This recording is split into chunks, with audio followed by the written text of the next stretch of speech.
What's up, my friends? Here we are again in another video, and this time I want to talk a little bit about tree reaction. Okay, trees will grow, and then depending on what happens in their canopy, whether it's a natural limb shedding or whether it's a pruning cut, the tree has a reaction. Okay, and then it's not about the pruning itself, it's about how the tree reacts. And the more you prune, the more you check up on your trees, the better sense you get on how the trees react, and then you can anticipate a little better how trees will react. And depending on the species, they react a little different, or they behave a little different. So what happens in a tree that usually has a high canopy and blows over with, let me see if I can phrase this right.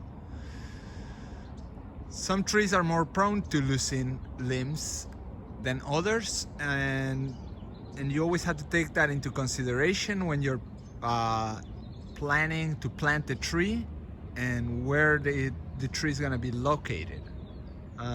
We have a series of 1, 2, 3, 4, 5, 6 Corimbia. Maculata is how I know it. Used to be eucalyptus, maculata. Now it's a Corimbia, or Corimbia, and it's a close-up of the leaves. It's got a nice red coloration on the leaves, and the capsules are large clusters, and they are about a 1/4 inch each capsule. There we go. Okay, and these trees seem to have a little bit of lion tailing, self lion tailing. You can see the trunk is quite open, and then all the leaves are at the tip of the branches. Okay, this is a better example. When the trees start shading themselves, then they will lose the lower limbs, and the inner limbs they'll just die back like these ones here. Okay, now I have some history with this tree, this one in particular, so I can analyze a little better of what happened here. And this tree, we had last year it lost the top, and my idea behind working with trees is preserving them and trying to keep them here as long as possible. That being considered, then you got to think about tree health, the structural stability of it, what's under it, who is under it, and budget and need. We have in the school district, we have about 1,800 trees that are alive and well, and you know, these are trees that are in high target areas. There's students always all around. Of course, this year the students are learning remotely, most of them, so the targets are fewer. But going back to structure,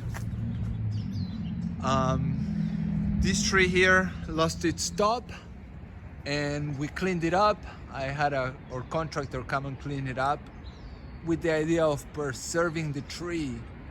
And in order to preserve the tree, they had to do a little bit of a topping cut they left the top with a branch that was smaller than 40%. So it really became a topping cut, and we want to re-litter it and conserve the tree. But now from that cut, I'll show you one of the things that happens when you make a pruning cut that is not following proper structuring. Okay, these after the cut, these side branches or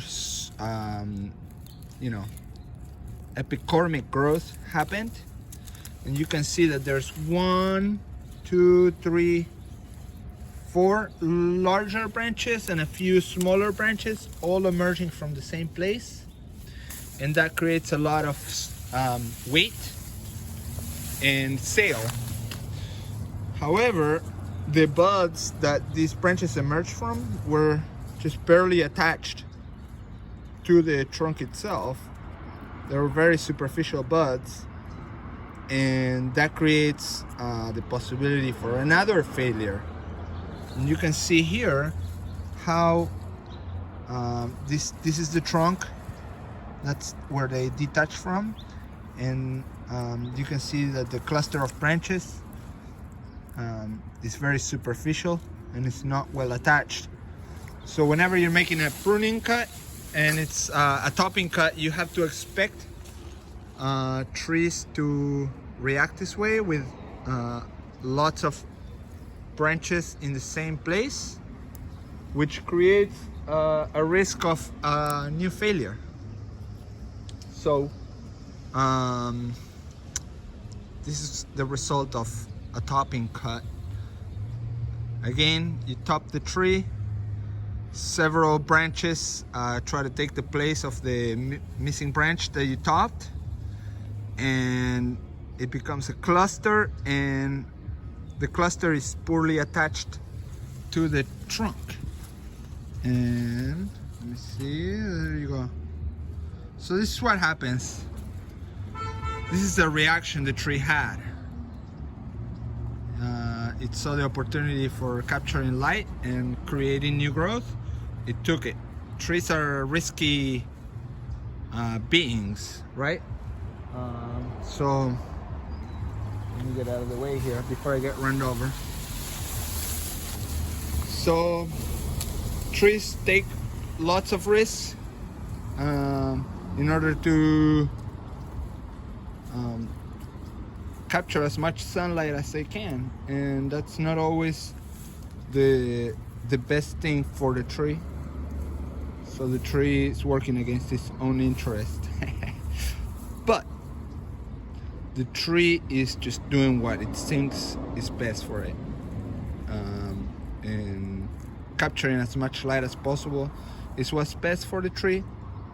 So it creates a large cluster that is poorly attached. So whenever you top a tree, you have to expect the next year, or as soon as that growth emerges, that you're gonna go and thin that growth and reduce that growth so it can be structurally sound and not snap like this one did. Okay, so plant more trees, plant good trees, and take care of your trees. Think about the budget that you work with, because if you have a low budget and you spend all that budget in planting trees, then you're gonna suffer later on with lack of maintenance. And sure, a tree doesn't need any maintenance if it's out in the woods doing its thing, but the second is in a populated area, then the tree comes with it risks. And here's another one. Here's another cluster of poorly attached branches. You can see large cluster. Wow, this smells so good. There you go. And it's all growing out of one spot, creating a lot of weight on a very, very poorly attached branch. Okay,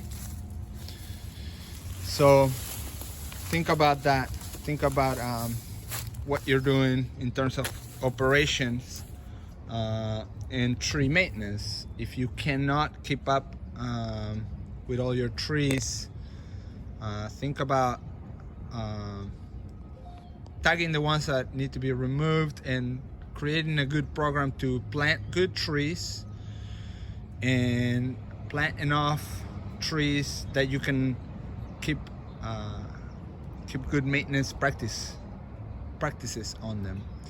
All right, that's all for me, and we're gonna have to talk to my boss and see what to do about these trees, because now that tree is gonna react again, and it's gonna want to throw a lot of epicormic growth from that very same top that it just lost those branches. Let's see if we can get a good view at that top over there. Yeah, you see?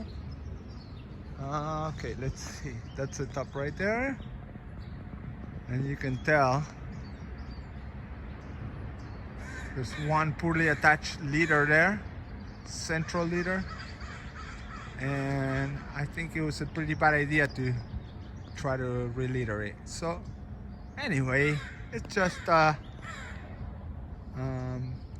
a little video on structure and tree reaction.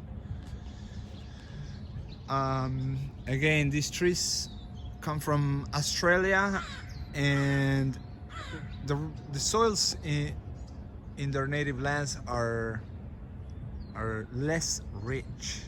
Here in California, we have a lot of clays which are very rich in nutrients, and what that turns into, what that relates to, is that a tree that will grow skinny and conservative due to nutrient restrictions in their natural habitat gets planted somewhere where there's an abundance of nutrients, so the tree takes as much as it can, and it becomes a little overweight, resulting in breaks and failure. So again, we're still developing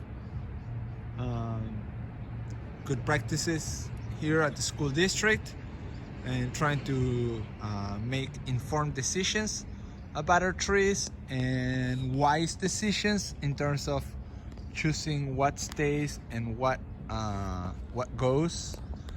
And that sadly is driven a lot by money.